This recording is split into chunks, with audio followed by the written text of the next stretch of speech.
Estuve brincando en el tiempo.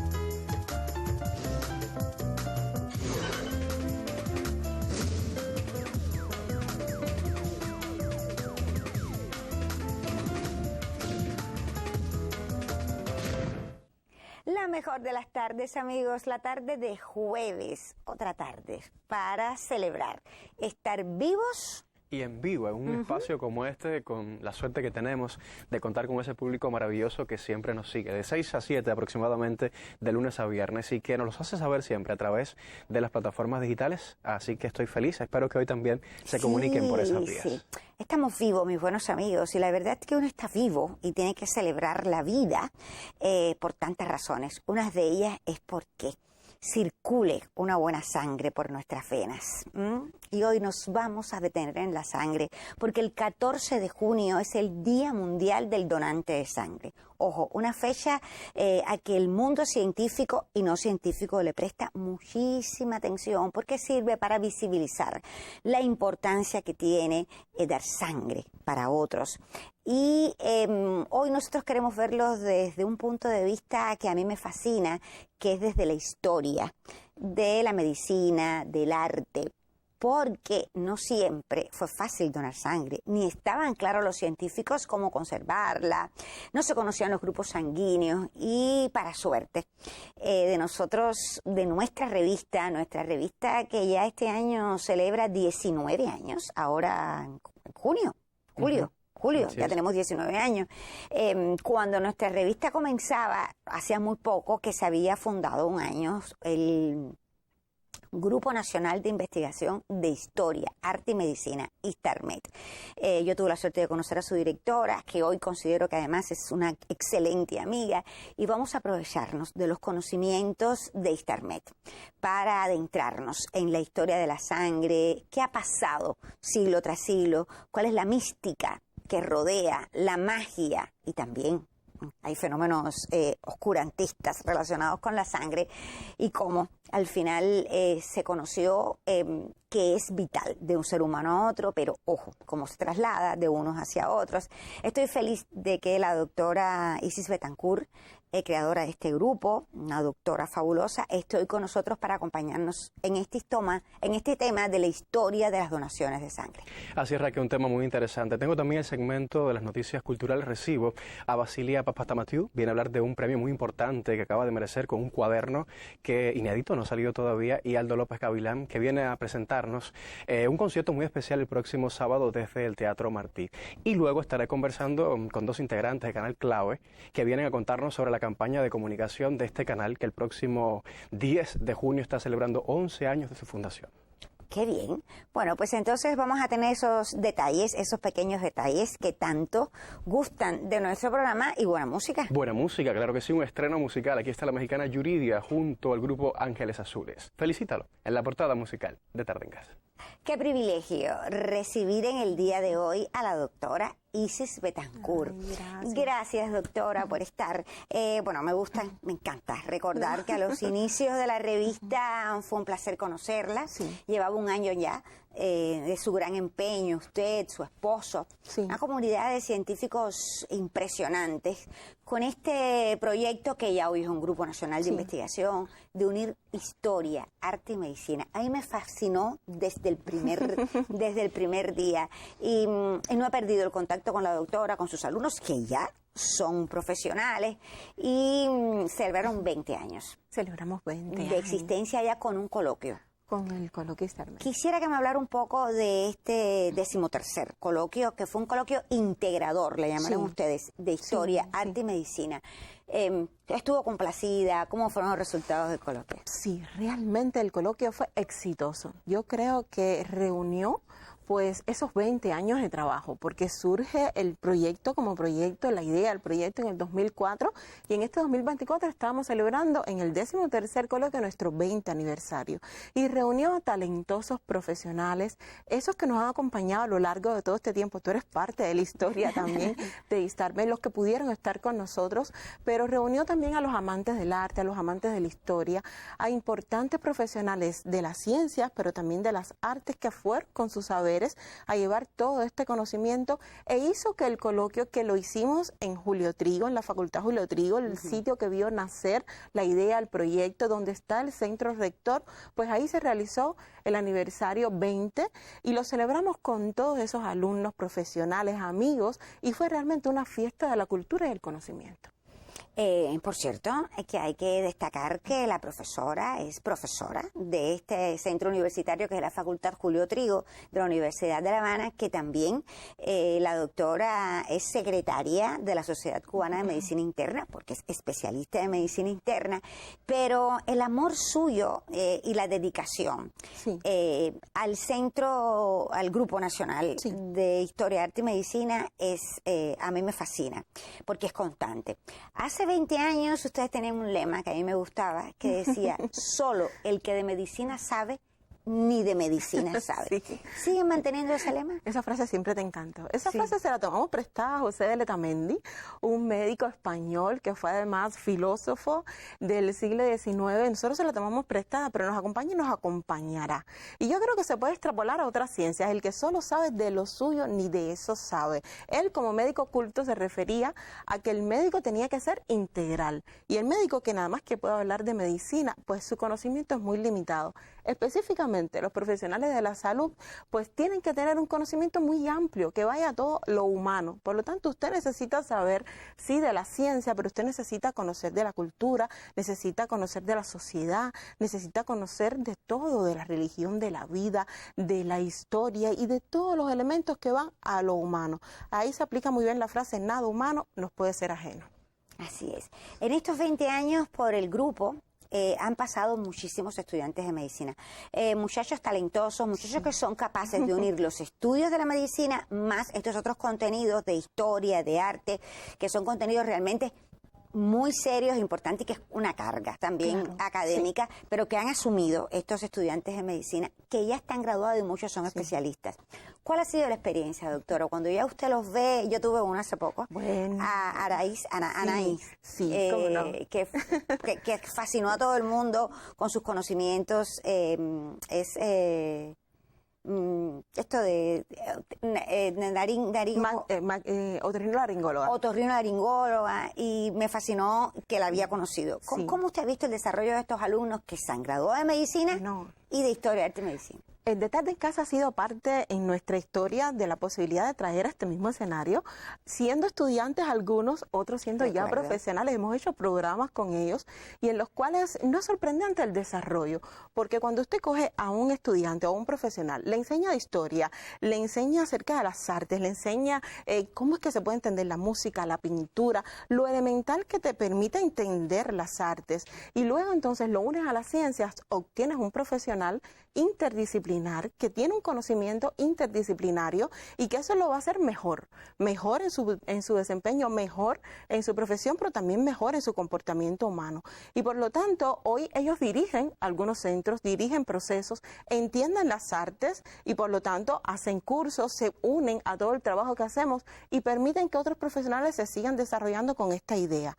Istarmet además en este 20 aniversario llega con una nueva meta, y es que a partir de la investigación que realicé para el doctorado, se crea un modelo de interdisciplinariedad de historia, arte y medicina para el mejoramiento del comportamiento humano en los docentes de la carrera de medicina, y eso llevado a todas las cátedras que tenemos en el país nos va a permitir pues trabajar en ese profesional con nuestra meta, que es lograr un profesional científicamente preparado como lo somos, pero además integral y culto, mejor comportamiento, mejor desempeño, y todo sustentado en la teoría de la educación avanzada, una teoría cubana, científica, creada por Julián York y sus seguidores, que nos permitirá pues desarrollarnos aún más. Por lo tanto, te digo, no es sorprendente que sea un mejor profesional, porque la unión de la historia con las artes nos hace indiscutiblemente mejores seres humanos.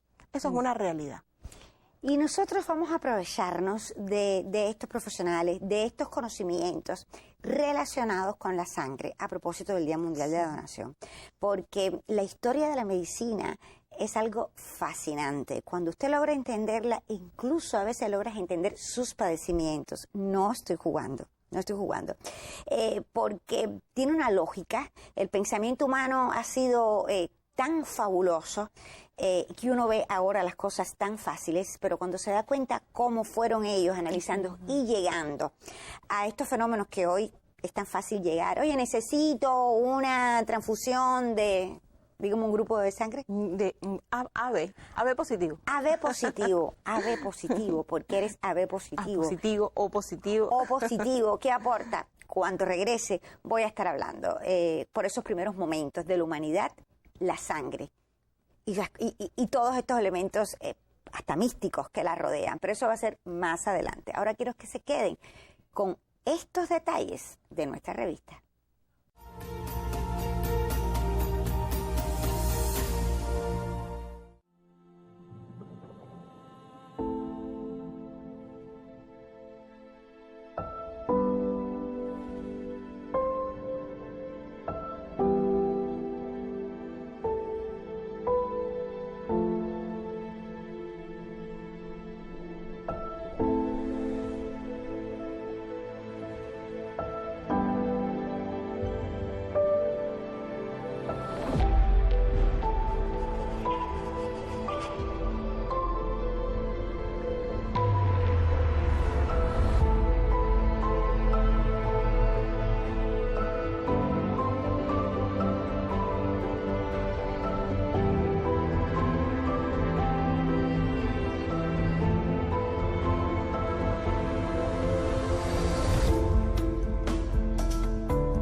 A ver, doctora, ¿qué opina usted de cómo la humanidad comenzó a ver la sangre o cómo ella ha convivido con ese líquido que un buen día salió de nosotros?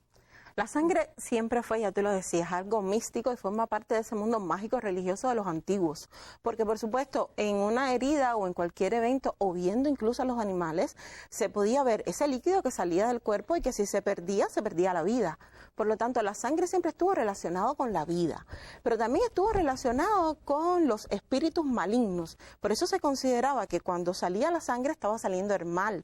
Y de ahí que la menstruación, pues en algún momento fue visto como que en ese momento la mujer estaba poseída, por eso la sangre brotaba de la mujer como tal. Lo otro es que también la sangre se consideraba como un elemento, claro que divino, se ofrendaba a los dioses. Para eso es que algunas personas o algunas culturas, pues a través de la sangre humana o de los animales, pues se lo ofrendaba a los dioses para recibir sus beneficios. Beber la sangre el vencido, del enemigo, se creía que te permitía incorporar, porque en la sangre ellos creían que estaba contenido todo. Ahí estaba la moral, la fuerza, la voluntad de esa persona, por lo tanto, se bebía la sangre del enemigo para buscar esa fuerza, o del animal, para adquirir todo lo que ese animal poseía, de ahí que se bebía la sangre del toro. Y todo ese mundo mágico religioso pues hizo ver a la sangre como un elemento vital importante. Luego la ciencia, a partir de la observación, y podemos ir desde la teoría de los humores, Aristóteles, Hipócrates, el padre de la medicina, que es quien habla del humor, Galeno con el método Melendi, pues ver a la sangre como un elemento vital, uno de los 4 elementos vitales. Y Galeno decía que la sangría era muy importante, y por lo tanto casi todos los tratamientos que él preconizaba y que imperaron en la medicina durante 14 siglos iban por realizar sangrías, o bien porque se hacía una punción en la vena o se ponían sanguijuelas, pero la sangre era un elemento que fue siempre relacionado con la sanación, con la curación, hasta que se fue descubriendo pues lo relacionado con la circulación de la sangre. Entonces aquí hay elementos muy importantes, y es, en primer lugar, cuando en el siglo XVII ya se describe como un elemento que circulaba por el cuerpo humano incesantemente, porque latía el corazón y la sangre circulaba. En el siglo XVIII se descubren los leucocitos, y en el XVII es que se descubren los glóbulos rojos, que es lo primero que se logra descubrir, y esto está relacionado con el periodo del barroco. Y fíjese, el barroco, que lo llevas a la medicina, lo llevas a la cultura, pero también es un periodo importante en la historia de la humanidad. ¿Qué sucedió en el barroco? El microscopio. ¿Qué sucedió? Los colorantes, los químicos, porque hacía falta un desarrollo de la ciencia y de la tecnología para poder estudiar la sangre. Y ahí se descubren los eritrocitos. En el siglo XVIII se descubren los leucocitos, y no se descubren las plaquetas hasta el siglo XIX. Aunque se sabía de la fibrina en el siglo XVII, todo lo que queremos hablar hoy acerca de las donaciones, las transfusiones de sangre, la sangre coagulaba con mucha facilidad. Y por lo tanto, estos descubrimientos, que fíjense, son muy recientes, siglo XIX es que se sabe que existen las plaquetas, y en el siglo XX sí ya llegamos a los inicios del siglo XX conociendo todos los componentes de la sangre, el origen de la sangre, y teniendo todo un conocimiento del cuerpo humano. Como tú decías, la ciencia fue avanzando, fue desde lo místico, desde lo mágico, desde que las primeras transfusiones fueron de una oveja a un hombre, y esto se relacionaba con lo que mencionabas, pues la sangre, como podía tener lo malo, la oveja no tenía vicios, por lo tanto la sangre animal, todos hijos de Dios, la sangre debía ser la misma, pasó, y la primera transfusión fue de una oveja, un Denis, que era un filósofo y matemático, de una oveja a un hombre. Por supuesto, el resultado fue fatal, y hasta el siglo XIX nadie más lo intentó, hasta que se fueron descubriendo otros elementos, y entonces se pudieron ir realizando transfusiones. En 1818 se hace la primera transfusión de un humano a otro. Una transfusión que se consideró exitosa por el método, pero la sangre seguía coagulándose. Hubo que esperar hasta 1864 en que se crea, y algunas imágenes lo recreaban, un sistema para poder lograr que la sangre pasara de un cuerpo a otro. Y en ese momento hay un hecho trascendental, que es cuando Argote, el doctor Argote, se descubre el citrato, que el citrato permitió evitar, era un anticoagulante. Y ese anticoagulante fue lo que permitió conservar la sangre y lograr entonces poder transfundirla de un cuerpo al otro.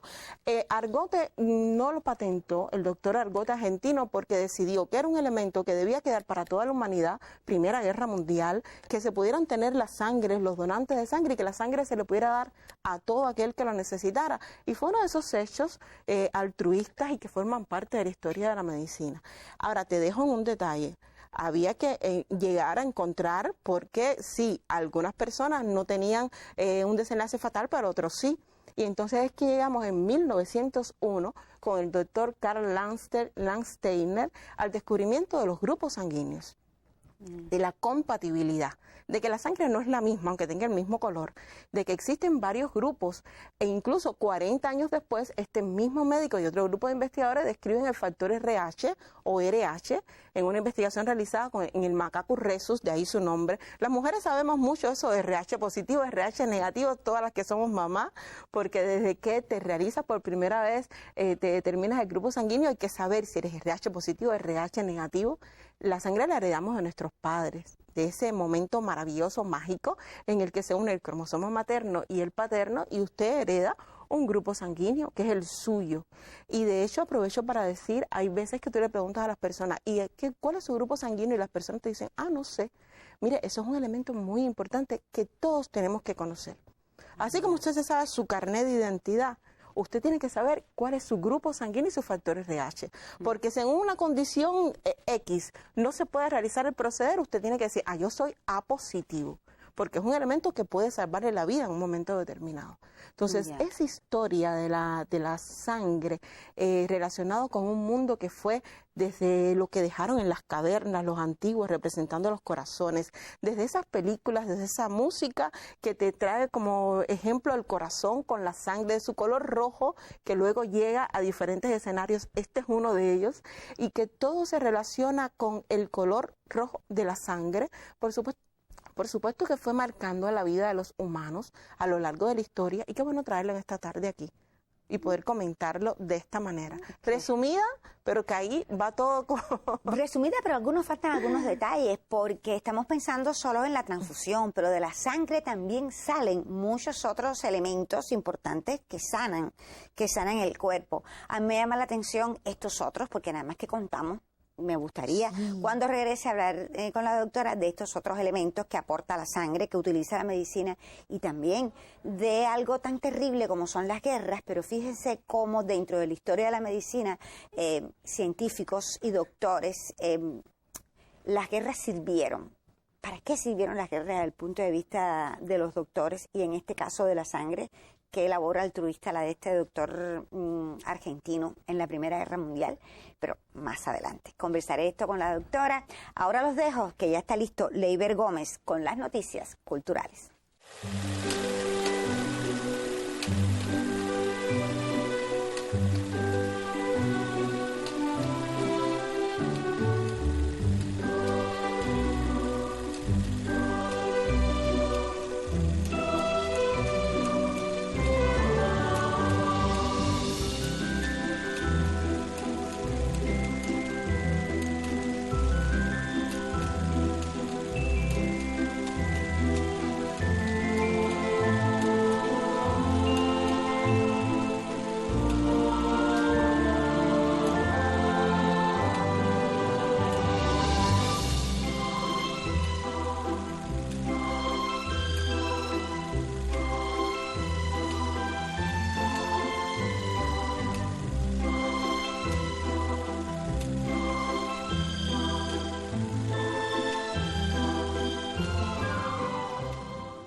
Le reitero las buenas tardes y le agradezco por seguir en vivo junto a su revista de Tarde en Casa en esta emisión de jueves. Qué suerte poder dialogar hoy con Basilia Papastamatiou y con Aldo López Gavilán. Las buenas tardes y la bienvenida para ambos. Gracias por acompañarme. Sé que vienen a hablarnos de momentos muy especiales que estarán sucediendo por estos días. Basilia, en su caso, para mí es un honor que esté de vuelta en la revista. Crítica literaria, periodista cultural, escritora, entre muchas otras responsabilidades que por estos días usted asume. En el más reciente Festival de Poesía de La Habana, usted mereció el premio extraordinario Cuba Poesía 2024 por un cuaderno inédito. ¿Cómo recibió este reconocimiento? Bueno, como naturalmente, con mucha satisfacción. A mí no me gusta concursar, nunca lo hago. Lo hice un poco presionado. La gente dice, nunca concursás, hacelo, a ver qué pasa. Porque es un premio que yo valoro y todos valoran mucho, porque lo da un movimiento poético que se llama Cuba Poesía, que es de mucho valor, de mucho prestigio internacional, porque organiza todos los festivales internacionales de poesía, los nacionales, todos los encuentros de poetas con escuelas, con universidades aquí dentro del país. Bueno, en fin, tiene una actividad social, digamos, extraordinaria y muy valiosa. Por eso era un premio para mí muy importante. Es la primera vez que se da y ojalá se siga dando. No se sabe, nunca es un misterio. Sé que se presentaron muchísimos cuadernos, quedaron 5 finalistas y el jurado de manera unánime determinó que el cuaderno suyo, titulado así, fuera el ganador de este premio Cuba Poesía 2024, ese premio extraordinario. Cuénteme un poquito sobre así, ese cuaderno que mereció este importante reconocimiento. Bueno, un poco como pasa con los últimos libros que estoy escribiendo y he escrito en estos años, trata sobre todo la situación del hombre en su situación como ser humano, su sentido en el mundo, el sentido del mismo mundo, porque sabemos que el planeta está pasando por momentos muy sombríos, peligrosos, borrascosos, no solo desde el punto de vista humano, sino ecológico, etcétera, etcétera. Por eso el tratamiento o la reflexión poética, ya no filosófica, la reflexión poética sobre el tema es muy importante. Bueno, ojalá pronto esté impreso el libro, el cuaderno, y podamos tener acceso a él para poder leer eso que usted ha escrito y que mereció, reitero, el premio Cuba Poesía 2024. Aldito, primera vez acá en el segmento de las culturas, por lo menos yo tengo la suerte por primera vez de entrevistarte, estoy feliz por eso. Sé que el próximo sábado en el Teatro Martí estará sucediendo algo bien importante para ti. Es un concierto especial dedicado a Lecuona y con varios invitados. Así mismo, un placer estar por acá compartiendo. Estamos muy contentos de estar en el Teatro Martí, porque el Teatro Martí está cumpliendo 140 años de su primera apertura. Y bueno, coincidentemente este año también hay varias fechas cerradas, como el cumpleaños 80 de mi padre, que también estamos celebrando durante todo este año. Y el sábado a las 7 de la noche pues vamos a hacer también esa celebración. El concierto va a ser también parte de esta celebración durante todo el año. Y dedicado a Ernesto Lecuona, uno de los compositores más reconocidos internacionalmente y tan querido, ¿no?, por los oyentes en el mundo entero y sobre todo aquí en Cuba. Vamos a estar haciendo obras icónicas, muy conocidas, La Comparsa, La Malagueña, La Conga de Medianoche, entre muchísimas otras. Tenemos muchos invitados, está la Orquesta de Cámara de La Habana, perdón, la Orquesta Música Eterna del Maestro Guido. Del Maestro Guido, sí, sí. Y bueno, por supuesto, mi padre Guido estará dirigiéndola. También tenemos cantantes muy, muy especiales, la soprano Samantha Correa, el tenor Iré Daniel Jiménez, también su contraparte un poco más popular, la vocalista Anti Batista y el sonero William Borrego, pues haciendo canciones versionadas y arregladas por mí. Esto fue a raíz de, bueno, un proyecto que me llegó y bueno, me tuve la suerte de poderme adentrar en la música de Lecuona, cosa que yo realmente nunca había imaginado que me iba a dedicar tanto tiempo en esto. Pero sí, estamos muy contentos, tenemos un programa hermoso y amplio, muy variado, con arreglos orquestales, con percusión. Está también Coqui Calzadilla en el clarinete, en las percusiones está Alejandro Aguiar y Jesús Estrada. En fin, todos jóvenes, talentosos y muy contentos de estar compartiendo esta música que, bueno, pues música eterna justamente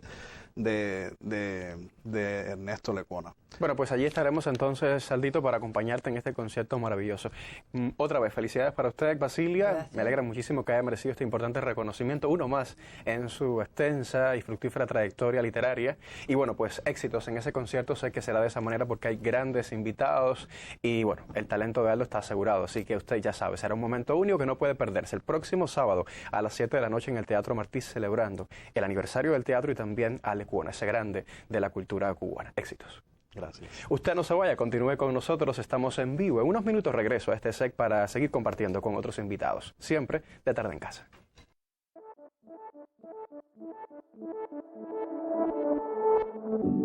Otro último beso, otra vez me cuesta tener que despedirme. La misma pregunta, la misma respuesta. No quiero irme, Sé que te hace mal, que mereces más. Querer y poder a veces no es igual. Si fuera por mí, ya estarías aquí. Entre tú y yo no hay nada en la mitad. Si no es un sí, es un no. No quiero de choco. Pero ¿qué hacemos si la vida se metió en el medio? Si se acabó, aguántalo, que estoy buscando otro color en este blanco y negro.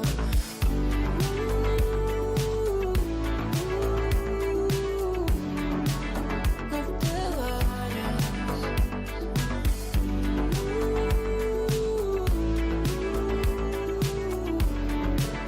No te vayas. Desvelarse para hablar y cogerse por una. Inventar una enfermedad para escaparse a otra ciudad. Verse a media vez al mes, viajar 10 horas, verse 3.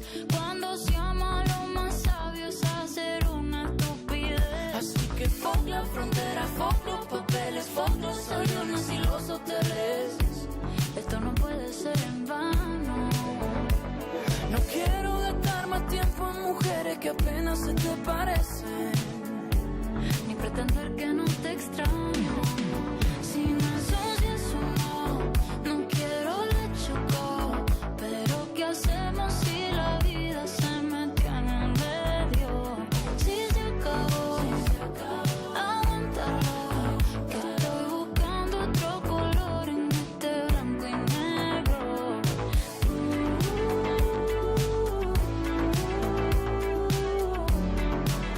No te vayas.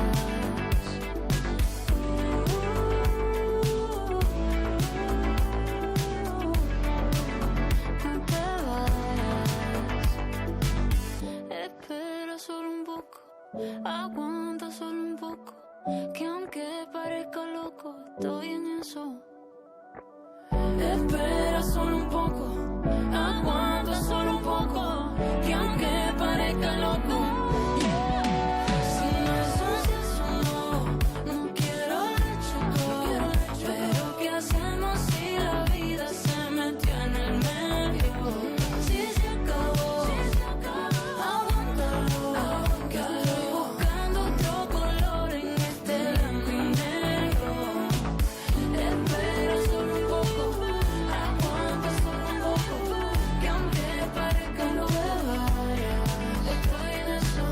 Espera solo un poco, aguanta solo un poco, que aunque parezca no te vayas. Estoy en eso.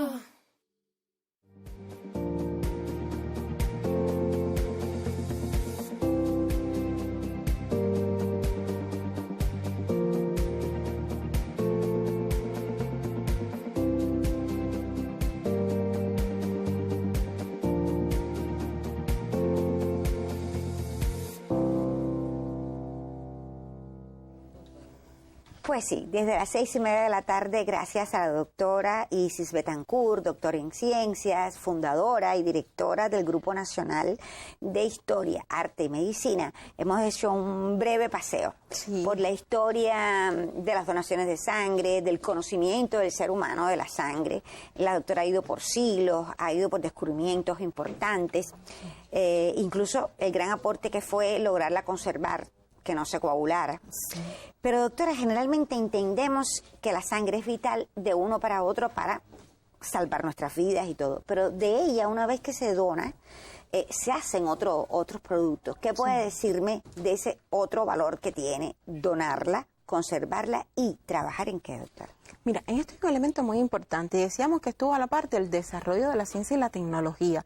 El hecho de ir descubriendo los elementos de la sangre, todos sus componentes, incluidos los factores de la coagulación, y luego poder ir aislando cada uno de ellos. Porque como se piensa en la donación de sangre, no siempre es la sangre completa. A veces se necesitan, y los pacientes escuchen, donación de plaquetas, se donan algunos factores, y se donan porque es un órgano. Usted está dando una parte de un individuo a otro. Por eso es que se establece como donación. El acto es la transfusión, pero se realiza una donación. Y cada uno de estos elementos aportan, y no siempre las personas necesitan glóbulos rojos, a veces las personas necesitan un elemento específico. Y eso fue unido a ese desarrollo que decíamos que vino desde el microscopio que permitió ver esos elementos hasta que a finales del siglo XIX y inicio del siglo XX hay todo un desarrollo de la ciencia que está unido al desarrollo de la hematología. Por supuesto que los hematólogos, pues, y las gracias a ellos y las felicidades también por el trabajo que realizan, y el desarrollo del laboratorio clínico. Poder ir al laboratorio clínico porque la ciencia ya lo permitía con los equipos que permitían llegar al diagnóstico. Y por supuesto también a las transfusiones de sangre, que comenzaron de manera muy rudimentaria, pero que a lo largo del siglo XX y hasta el siglo XXI, pues todo eso pues se fue perfeccionando. Ahora, cuando usted dona la sangre, cuando usted realiza ese acto, que es un acto estoico, que es un acto solidario, que es un acto tan hermoso, que no todo el mundo puede donar, porque si tienes menos de 18 años y más de 65, ya eso es un elemento que impide que usted sea un donante de sangre. Luego, esa sangre que se dona tiene que ser estudiada, tiene que estar libre del virus de la hepatitis C, tiene que estar libre del virus de la inmunodeficiencia humana. Es una sangre que además se prepara para que cualquiera que la necesite, en el momento que sea, pues la sangre llegue al individuo. Y todo eso lleva toda una preparación que va desde esa anticoagulación que se logró, que en las guerras tú mencionabas, fue un hecho importantísimo en la Primera Guerra Mundial, tener un anticoagulante para conservar la sangre y después poder ponerla a cada uno de las personas que la fueran necesitando. Por supuesto que estamos hablando de momentos tristes, como fueron las guerras, Primera, Segunda Guerra Mundial, pero donde el desarrollo de la transfusión, de la donación de sangre fue muy importante y salvó muchas vidas. De hecho, también lo lleva a la historia de Cuba. La historia de Cuba, la primera transfusión que se hizo también fue pues de un animal a una persona, como se realizó en el siglo XVII, y luego en el siglo XX se realizan las primeras transfusiones de humano a humano. Y ahí destacan la figura de el hecho de que había un grupo de donantes voluntarios que pertenecían al ejército y que ellos eran los que donaban la sangre y se tenían esa sangre en los bancos de sangre, que es otro elemento importante. Tener la sangre en bancos de sangre que existen en todas partes, de ahí la importancia de que las personas entiendan por qué hay que donar sangre. Todas las instituciones del mundo, casi todas, exigen que a un paciente ingresado se realice una donación, pero usted no dona para su familiar.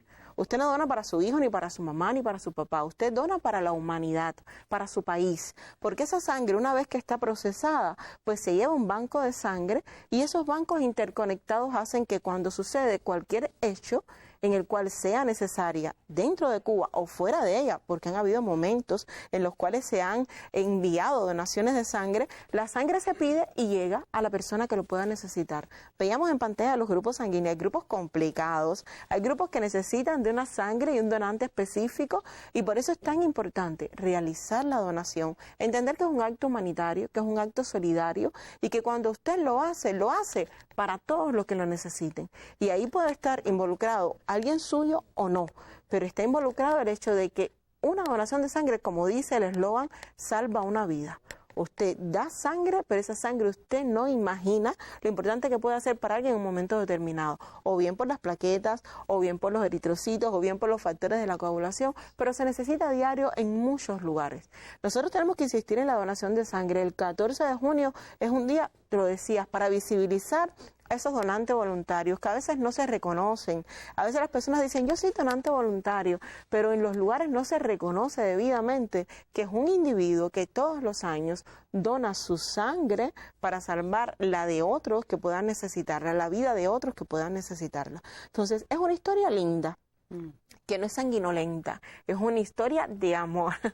Y aunque sea sanguínea como el color de la sangre, es una historia que nos lleva hablamos de la historia, pero cuántas películas, cuántos filmes, cuántos libros no hacen referencia a cómo se ha ido llevando en la historia de la medicina. Todos los hechos, los mitos que tanto te gustan, están relacionados con toda una historia muy linda que humaniza el proceso. Cuando le cuentas a los alumnos esto, cuando lo llevas a un escenario, uno empieza a ver el conocimiento de una manera diferente. y lo estudias de una manera diferente y te interesas por ello de una manera diferente, porque lo anecdótico, lo histórico aumenta pues la empatía que uno tiene ante eso, la actitud crítica ante la ciencia, y de ahí ir a la interdisciplinaridad.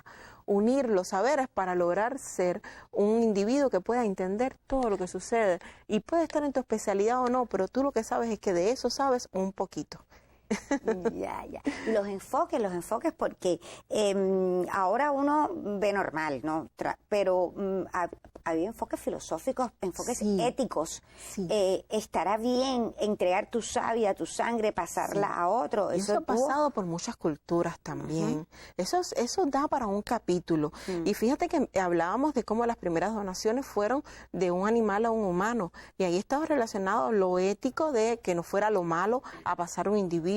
Pero luego, como algunas culturas, algunos dicen que en ninguna religión como tal se establece que no se pueda dar la sangre o no, pero sin embargo, como se le daba este halo místico y maligno, pues sí, algunas de esas culturas, de esas religiones no permiten que se reciba la sangre de otro humano. Y eso lleva así muchas consideraciones éticas. Ahora, hoy a la luz del siglo XXI, hemos aprendido que todo lo que se le hace a un humano va con su consentimiento informado. Así sea realizar un análisis de sangre.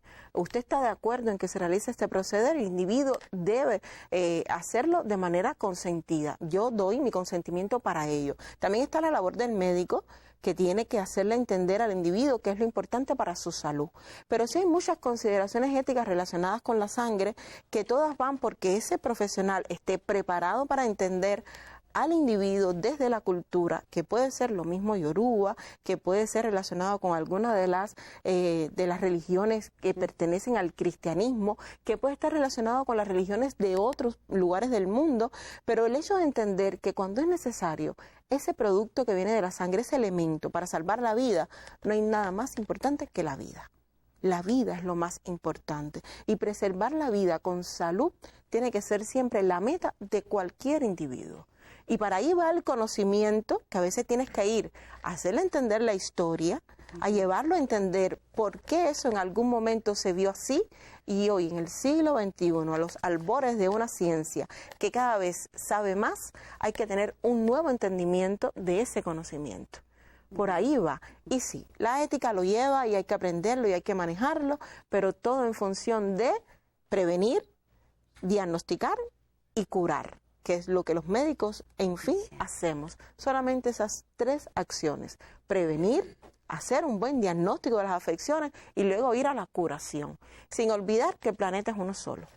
Claro. Y que la salud es una sola. Gracias, doctora.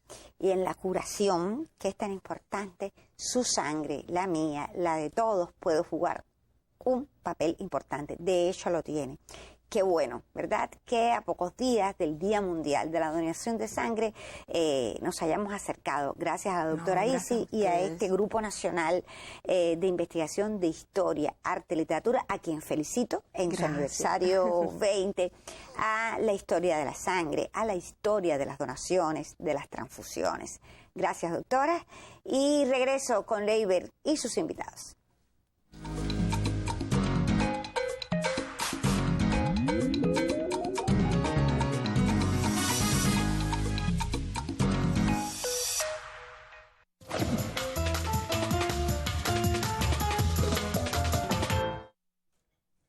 Y el próximo 10 de junio, la señal más musical de Cuba, el Canal Clave, estará cumpliendo 11 años de su fundación. Por eso hoy también estamos dedicando un espacio a dialogar sobre la campaña de comunicación que se ha estado desarrollando para celebrar este importante aniversario.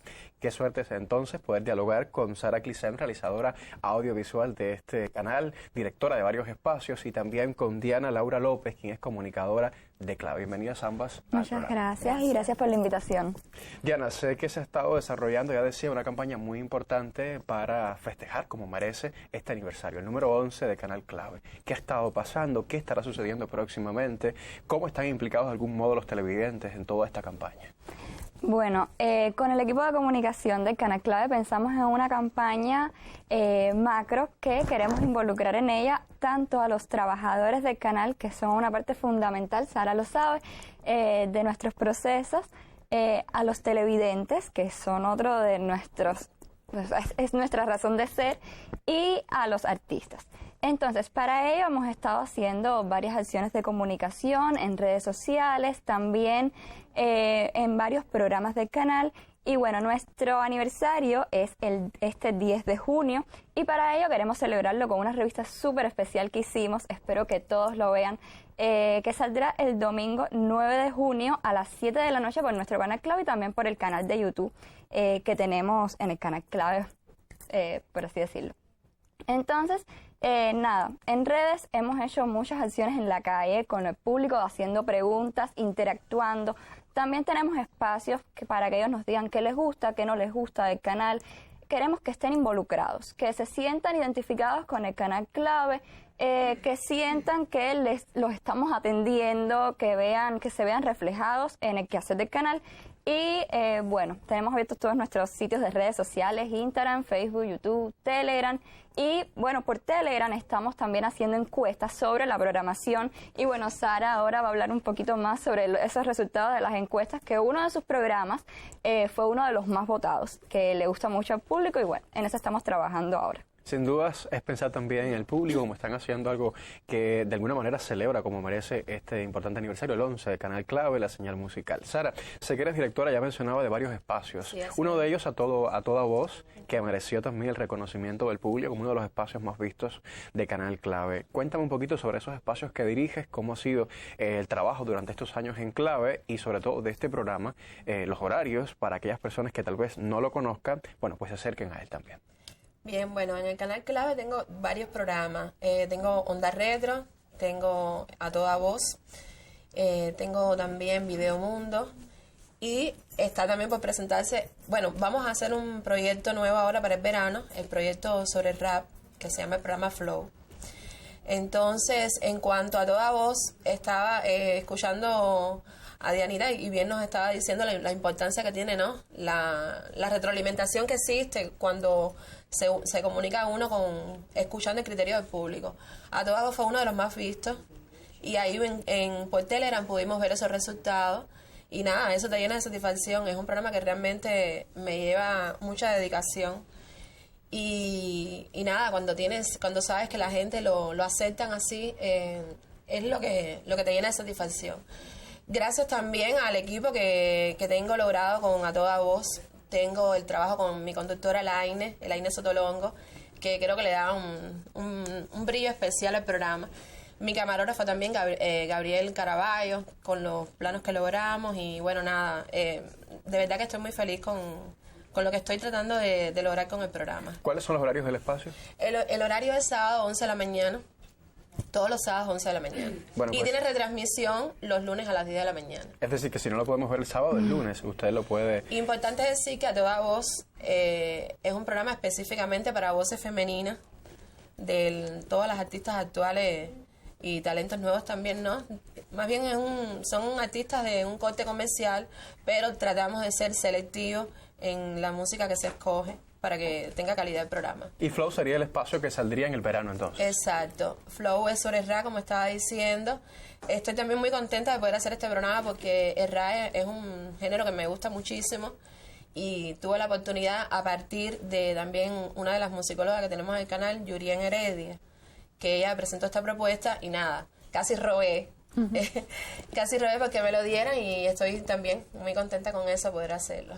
Espero que tenga el mismo éxito de Toda Voz, estoy convencido de eso. Diana, hemos hablado un poco de lo importante que es el público cuando usa las herramientas como redes sociales, como plataformas para comunicarse, pero no mencionamos las del Canal Clave. ¿Cómo encontrar a través de las plataformas del Canal Clave? ¿Siempre como Canal Clave o tiene diferentes nombres? Sí, estamos como Canal Clave Cuba generalmente y bueno, igual en las biografías nuestras pueden encontrar todas nuestras plataformas, están bien detalladitas ahí e incluso cuando al finalizar de cada programa tenemos puestas nuestras redes sociales y además nuestro correo de opinión, que por ahí también nos llegan muchas opiniones de nuestros televidentes y siempre estamos al tanto. Bueno, pues muchísimas felicidades a ambas y a todo el equipo de Canal Clave por estos 11 años acompañando al público cubano. Éxitos. Gracias. Ustedes no se vayan, quédense hasta el final, nos quedan aún algunos minutos para compartir saludos, felicitaciones y reportes de sintonía, siempre de Tarde en Casa.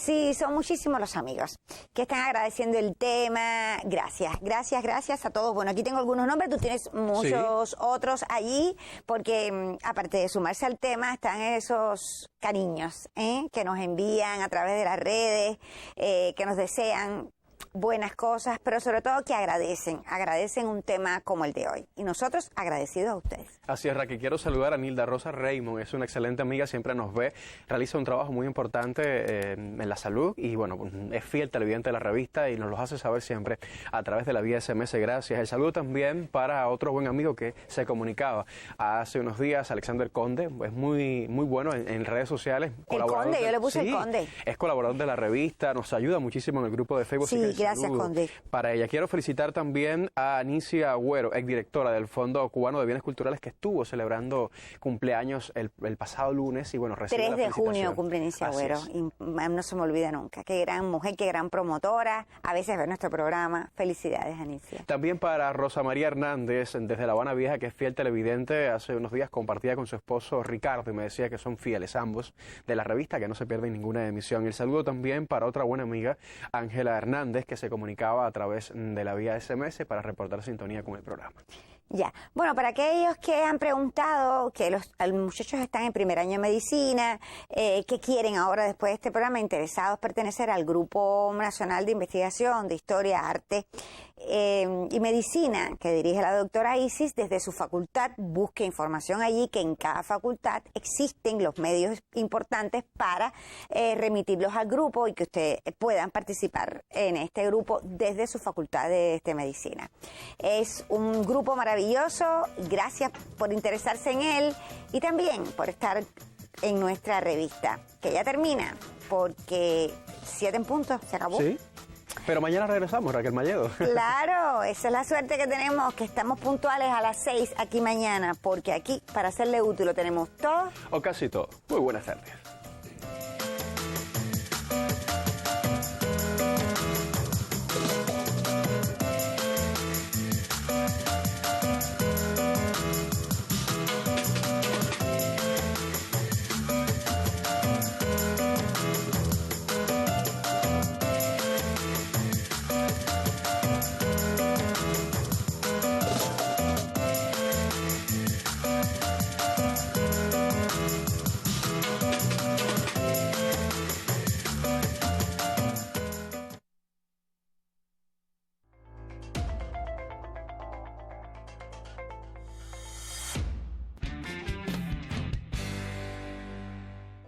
Hola, no se equivocó, no es sábado ni 6 de la tarde, pero sí le estamos invitando a que nos acompañe en nuestro espacio promocional Teleguía si usted quiere conocer cuáles son las propuestas televisivas que prepara el canal educativo para la semana. Recuerde, sábado 6 de la tarde, espacio promocional Teleguía por la señal del canal donde siempre se aprende. No falte.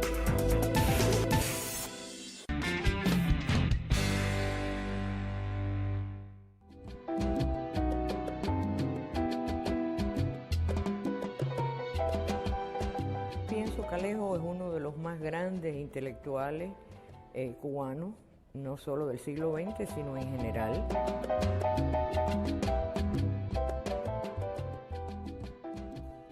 Es un intelectual que cumple muchos campos de la cultura cubana, por lo tanto su obra, incluida su ensayística, sus crónicas y más específicamente sus novelas, sus ensayos, cubren un espectro muy vasto de la cultura cubana y por lo tanto mantienen una extraordinaria vigencia. Después de la desaparición física de Alejo, el hecho de que exista esta fundación, de que se haya podido recuperar su papelería, nos está dando la posibilidad de encontrar un carpentier inédito, su participación en las luchas políticas del país. Yo creo que eso es algo que efectivamente lo va a anclar a él, a la isla, a la cultura cubana, a pesar del tiempo que pueda haber vivido, haber residido fuera de Cuba y a pesar incluso de su origen, de sus padres que no son de nacionalidad cubana.